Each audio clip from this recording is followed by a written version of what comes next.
y vamos a saludar y agradecer la presencia del expresidente de la República, don Ricardo Lagos, que nos acompaña hoy día desde Zoom. Presidente, muy buenos días. Muy buenos días y muy honrado por esta invitación que se me ha hecho a participar en este tema tan importante como es el sistema de gobierno de Chile. Muchas gracias, presidente. Sin más, pasamos a su presentación. Tiene 15 minutos para realizar la presentación, presidente. Luego tendremos una ronda de preguntas de los constituyentes y tendrá un tiempo para responder las preguntas. Nuevamente, muchas gracias por acompañarnos hoy. Con el objeto de una mayor claridad me he permitido adjuntar unas consideraciones del contexto en el cual se hace este debate, cuáles son los objetivos que debiéramos compartir, los diagnósticos que están conocidos y ciertas propuestas para discutir. Es en ese sentido que, desde el punto de vista del contexto, creo que tenemos que hacernos cargo de las herencias que estamos recibiendo, de los bajos niveles de aprobación que tienen los distintos poderes del Estado y, lo que es más importante, instituciones fundamentales que se encuentran con un bajísimo nivel de aprobación ciudadano. Es a partir de este contexto que se ha decidido entonces iniciar las tareas para una nueva constitución, haciéndonos cargo de los tremendos déficits que tenemos desde el punto de vista de la confianza ciudadana. Y se trata entonces de tener objetivos comunes. ¿Cómo somos capaces entonces de tener un sistema de gobierno que permite implementar un proyecto político ganador? La interacción del sistema electoral y el sistema de partidos políticos. ¿Cómo somos capaces entonces de poder avanzar en este sentido? La estabilidad y la legitimidad de un sistema de gobierno se debilitan si entre representantes y representados hay debilidad. Es lo que me parece que aquí tenemos que aceptar. ¿Cómo fortalecemos la gobernabilidad? ¿Y cómo somos capaces entonces de avanzar rápidamente para masificar la participación política, reconstituyendo los vínculos de confianza entre ciudadanía y las instituciones políticas? ¿Qué es lo que tenemos que avanzar rápidamente? En un diagnóstico sobre la gobernabilidad. Carecemos de instituciones para poder escuchar bien. El sistema de gobierno posee una estructura institucional. No hay claridad de los beneficios de cooperación versus confrontación. ¿Cómo somos capaces entonces de tener un diseño de Congreso que es muy importante? Y aquí quiero entrar a un tema de fondo. Las atribuciones aparecen similares. La legitimidad de ambas cámaras, sin embargo, es distinta. La legitimidad de la Cámara de Diputados es la legitimidad política. Es allí donde contamos a los ciudadanos y los ciudadanos expresan sus preferencias políticas. El Senado, en cambio, nace para tener una representación del territorio. El Senado, su legitimidad está dada porque representa el territorio de Chile.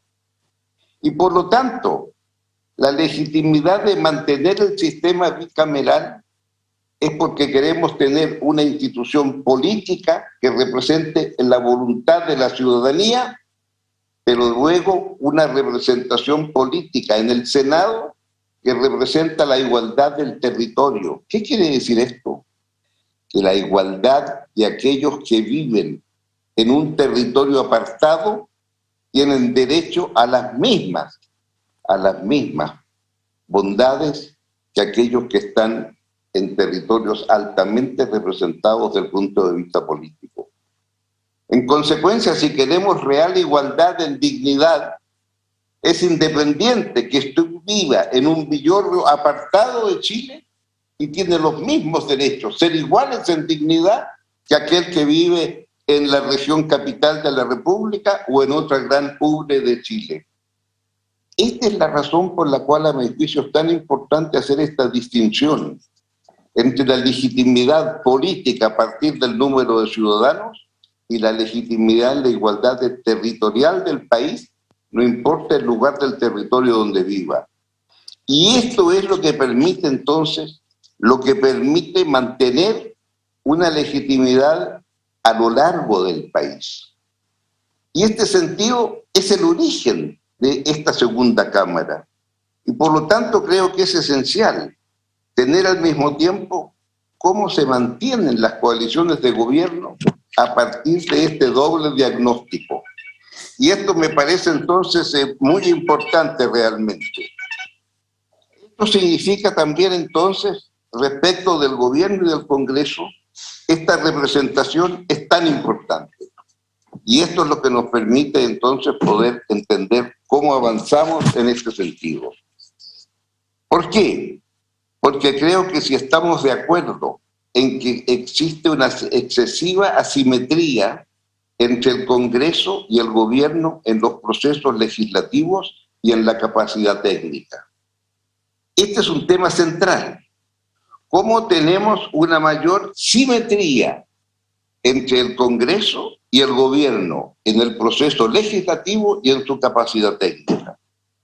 Esto significa entonces que cómo tenemos mecanismos de representación y participación que legitimen las instituciones. Cuando hay crisis de confianza, lo más importante entonces es cómo somos capaces de mejorar las posibilidades en este sentido. Por ello entonces quisiéramos nosotros referirnos derechamente a que me parece que tenemos que tener un sistema presidencial en el sentido que se define en la actual Constitución. Hay un presidente de la República que es el jefe de Estado y jefe de gobierno. Es difícil entender.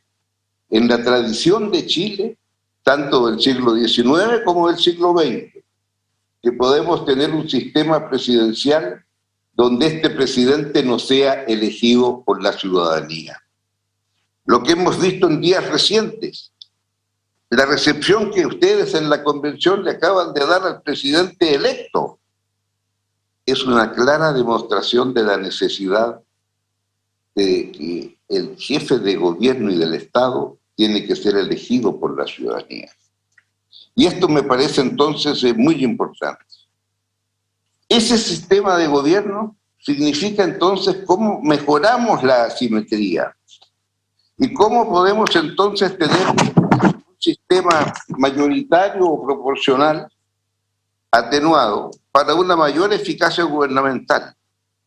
Y creo que aquí entonces es esencial tener cómo somos capaces, junto con elegir al presidente de la República, que en el Congreso existan también iguales capacidades para tener simetría en el debate. Y aquí quiero hacer entonces una primera observación. Creo que es indispensable que en el Congreso exista también una dirección de presupuesto tan importante como la dirección de presupuesto que existe al presidente de la República. Este es un elemento central, porque a futuro no hay que discutir los temas de los números. Los números los discuten las direcciones de presupuesto. Tiene que haber una capacidad técnica del Congreso en el proceso legislativo para evaluar proyectos. Sí, esto existe en otros parlamentos. En el Parlamento de los Estados Unidos, la oficina del presupuesto es tanto o más importante que la oficina del presupuesto del presidente de la República. En consecuencia, los señores parlamentarios presentan proyectos, pero cuando implican gasto, ese gasto se ve en la oficina de presupuestos del respectivo parlamento, ya sea la Cámara de Diputados o el Senado. Y aquí entonces tenemos que esta oficina de presupuesto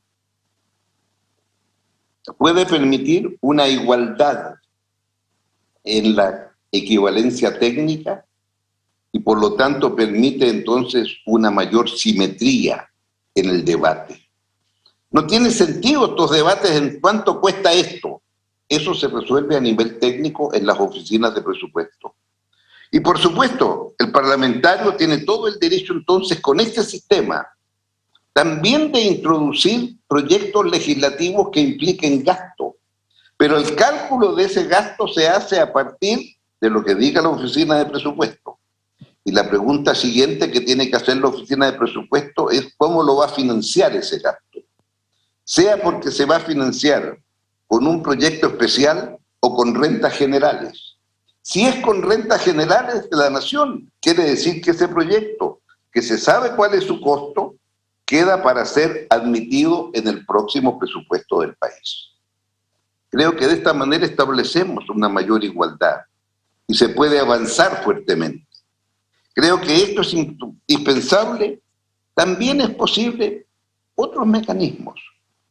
Creo que es importante establecer la posibilidad que un parlamentario pueda ser designado ministro de Estado por el presidente de la República y establecer previamente un personaje, una autoridad, un ciudadano que reemplaza a ese parlamentario cuando va a cumplir funciones ejecutivas como miembro del gabinete del presidente.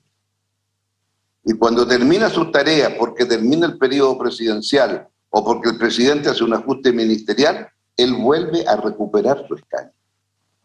Aquí yo creo que hay algo muy importante, que es permitir el manejo de los asuntos del Poder Ejecutivo que también sean practicados por miembros del Parlamento. Sí, el dicho famoso, otra cosa es con guitarra.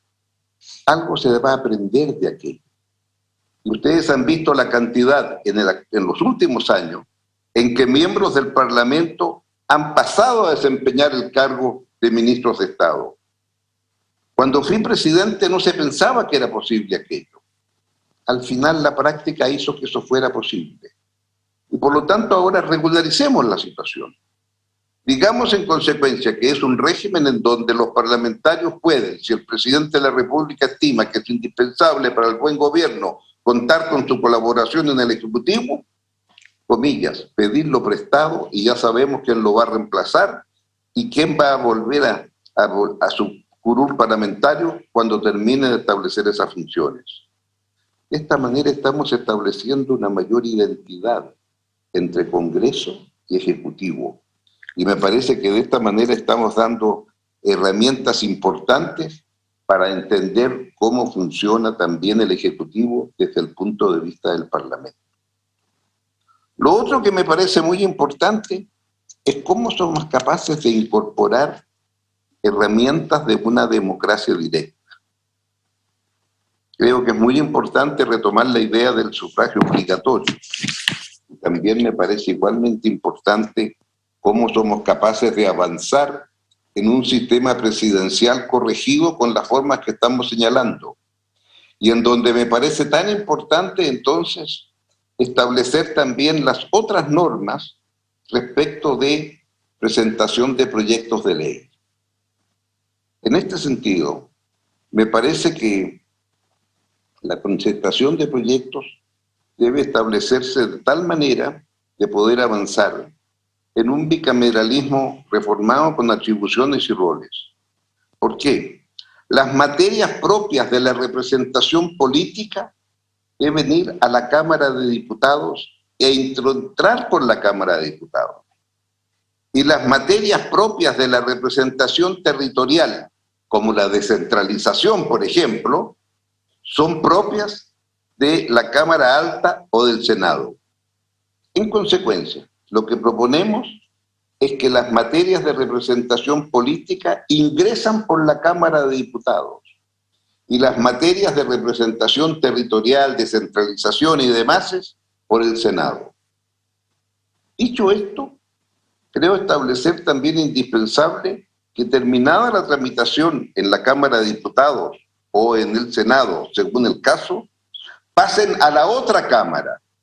Vale decir, de la Cámara de Diputados, las materias de representación política pasan al Senado y las materias de descentralización o de representación territorial pasan a la Cámara de Diputados.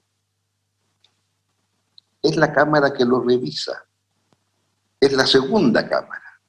Lo revisa, opina, aprueba y vuelve a la primera, a la Cámara de origen. Y ahí la propuesta que hago es terminar ahí la tramitación de la ley. Y si no hay acuerdo entre ambas cámaras, entonces va directamente a comisión mixta. Lo que estoy proponiendo es saltar la última instancia revisora. Hoy, en los proyectos de ley, hay que establecer 4 visitas. Cámara de origen, cámara revisora, vuelve a la cámara de origen y se va de nuevo a la revisora. Estoy proponiendo que esta última se salte y vaya directamente a la promulgación de la ley, si hay acuerdo, o directamente a la comisión mixta para ver cómo se resuelve la incorporación. Esto me parece a mí muy importante, en tanto permitirían entonces avanzar mucho más rápidamente. El otro elemento que me parece fundamental para poder tener un sistema electoral que facilite las tareas de gobernabilidad es establecer un sistema en donde la elección del presidente de la República se hace en el sistema actual. Hay que obtener sobre el 50% y si no se hace un balotaje 20 días después. Sin embargo, actualmente el Congreso Nacional se elige conjuntamente con la primera vuelta electoral. Creo que es un error. Creo que sería fundamental establecer que el Congreso se elige 20 o 30 días después de elegido el presidente de la República. ¿Se entiende lo que estoy diciendo con claridad, verdad? Una modificación de este tipo permitiría entonces que una vez que se elige el presidente de la República, 20 o 30 días después se elige el Parlamento. Porque la naturaleza de poder facilitar el trabajo electoral es una vez que ya se sabe quién va a ser el presidente. Y la ciudadanía entonces querrá a lo mejor entender que ese presidente merece tener consideración respecto de cuál es el trabajo que quiere hacer y su programa, y facilitárselo a aquellos que están de acuerdo y por algo lo eligieron presidente, y es posible entonces que tenga una mayoría parlamentaria para poder iniciar sus tareas. Actualmente es al revés, porque elegimos al presidente de la República, no, va a la primera elección y en ese momento elegimos la Cámara. En otros sistemas, claro, el presidente de la República tiene la facultad, cuando hay régimen parlamentario, de disolver la Cámara. Acá eso no existe, no lo estoy proponiendo. Lo que estoy simplemente diciendo es, propongo que el presidente de la República sea elegido tal como es hoy día, con el 50% de los votos, y si nadie lo obtiene, al balotaje en segundo puesto. Terminada esa elección, 20 días después, se elige el Parlamento que va a acompañar al presidente durante su periodo presidencial. De esta manera me parece que es una forma de poder avanzar de una manera más rápida en la consolidación. En suma, lo que estamos estableciendo son los mecanismos para hacer una gobernabilidad más expedita a la autoridad presidencial cuando se le elige. Y esto me parece entonces que da cuenta, además, de la necesidad de tener un bicameralismo reforzado por las atribuciones que hay. Entender que la Cámara de Diputados, su legitimidad es la representación política, y en el Senado su legitimidad está dada por la representación territorial. Y aquí creo algo tan importante, porque esa representación territorial permite hacer también la descentralización del país. Descentralización que tiene que ser a nivel del gobierno central y cuánto va a los gobiernos regionales, ahora que están elegidos los gobernadores regionales. 2. Esta representación a los gobiernos regionales es muy importante porque permite descentralizar qué tareas van a seguir dentro del poder central del presidente de la República y su gabinete, y cuáles de esas tareas van a ser descentralizadas y enviadas o al gobierno regional o aún más a los gobiernos comunales. En otras palabras, la descentralización es viable a partir de este sistema efectivo. Muy importante tener presente, sí, que en muchos casos las actuales regiones, bueno, es la única herencia que todavía tenemos de la dictadura. porque de las 25 provincias que había antes de la dictadura, se pasó entonces a tener las regiones que conocemos. Creo entonces que allí, respecto de estas regiones, la única observación que haría sería que llegará el momento de discutir cuáles deben ser las regiones del país. Creo que no es tarea para esta convención, pero sí creo que sería posible establecer que, como vamos a continuar con las actuales regiones que tenemos, propongo entonces que sea posible establecer también algún mecanismo de coordinación entre las regiones cuando hay tareas comunes que abordar como resultado de la similitud en sus territorios. Ejemplo, si queremos plantear, por ejemplo, que queremos hidrógeno verde en las tareas mineras, podemos establecer entonces algún grupo de trabajo para generar el tema del hidrógeno verde entre la primera región, la segunda región, la tercera y la cuarta, si son todas ellas regiones mineras por excelencia, y en consecuencia que sea posible establecer entre las regiones la cooperación indispensable para abordar ciertos temas de común acuerdo. Y eso entonces puede permitir tener una mirada común sobre temas que son muy específicos, pero que permiten avanzar homogeneizando la mirada entre las distintas regiones del país cuando son el mismo tipo de temas. ¿Podemos tener algo similar respecto de los temas agrícolas?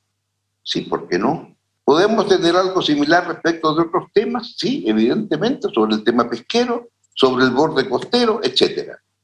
Lo que quiero decir es que me parece indispensable que entre las regiones exista la capacidad de tener emprendimientos comunes. Y para ello, entonces, junto con establecer las regiones que son actuales, establecer que es posible tener este tipo de intermediación entre las regiones. Finalmente, creo que algo muy importante a establecer es el tema de la revolución digital. En la Constitución hay que hacerse cargo que la digitalización está aquí para quedarse. En la Constitución tenemos que tener como telón el que esta pandemia que estamos viviendo aceleró el fenómeno de la digitalización. Esta pandemia que estamos viviendo aceleró el proceso que estamos pasando de una gran época, la época de la revolución industrial, a otra época que comienza ahora, la época de la revolución digital. Y esta época nos obliga entonces a cambiar también de muchos paradigmas. Pero lo más importante, esta digitalización permite a los poderes del Estado aprender a escuchar. Y hay que introducir en consecuencia cuáles van a ser los mecanismos para aprender a escuchar, tanto del Poder Ejecutivo como del Poder Legislativo. ¿En qué medida podemos pedirle a los ciudadanos que ellos también participen de la tarea legislativa del Parlamento de Chile cuando se está debatiendo un proyecto de ley? ¿Se puede establecer que ese proyecto de ley se someta a la consideración ciudadana y que los ciudadanos opinan lo mismo? ¿Qué medidas tomamos? Y aquí entonces una observación que dejo a consideración de ustedes. No me cabe duda que la digitalización va a hacer surgir nuevas instituciones políticas. Ante la capacidad de auscultar a la opinión pública, de escucharla, van a emerger instituciones políticas. Lo único que me parece importante es entender que hay que explicar las consecuencias de esas instituciones políticas a la ciudadanía.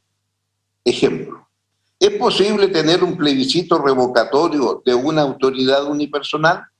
Sin duda, se puede pensar en un plebiscito revocatorio si hay razones para ello y hay un número suficiente de firmas ciudadanas que así lo avalan. Si eso se plantea y se dice que a la mitad de un periodo presidencial se puede pedir que el presidente se vaya porque no nos gusta, habrá que explicar entonces que esa facultad de revocación va a implicar automáticamente que todas las decisiones difíciles que tiene que adoptar un gobernante las va a dejar para la segunda mitad, una vez que pasa la mitad de su periodo presidencial, para los que no lo revoquen antes. Lo que estoy diciendo simplemente es, toda institución política genera consecuencias políticas. Y por lo tanto, si se quieren establecer mecanismos de participación, hagámoslo con el cuidado suficiente para entender determinados resguardos. Creo que este tipo de mecanismos nos permitirían avanzar fundamentalmente para ganar la legitimidad que está perdida. Y en consecuencia, incorporar herramientas de democracia directa puede ser útil, pero con el cuidado para no pensar que se puede gobernar a punta de plebiscitos. Y finalmente, una última reflexión. Creo que el sufragio debiera ser obligatorio. Creo que es lo menos que el país puede pedir a sus ciudadanos, que a cambio de los derechos a los cuales tiene derecho, a cambio de lo que el país tiene que hacer en beneficio de todos sus ciudadanos, los ciudadanos puedan destinar 5, 10, 15, 20 minutos cuando hay una elección a pensar qué es lo mejor para Chile y de acuerdo con eso decirle, por favor, vaya y vote. Es su responsabilidad. Y eso significa entonces que también un cuerpo colegiado y también presidente de la República y Congreso están obligados a buscar entonces las mayores concordancias, precisamente para estar a la altura de un sistema democrático. Nadie posee la verdad absoluta en una democracia. Y lo importante es entender que la democracia se fortalece cuando aquel que defiende sus puntos de vista, porque es su verdad, tienen que coordinarse con la verdad de aquel que piensa distinto y que tiene también su propia verdad. Y del encuentro entre estos dos ciudadanos, cada uno con su verdad, emerge la voluntad colectiva. De eso se trata la democracia y eso es lo que tenemos que preservar en esta nueva constitución que ustedes están escribiendo.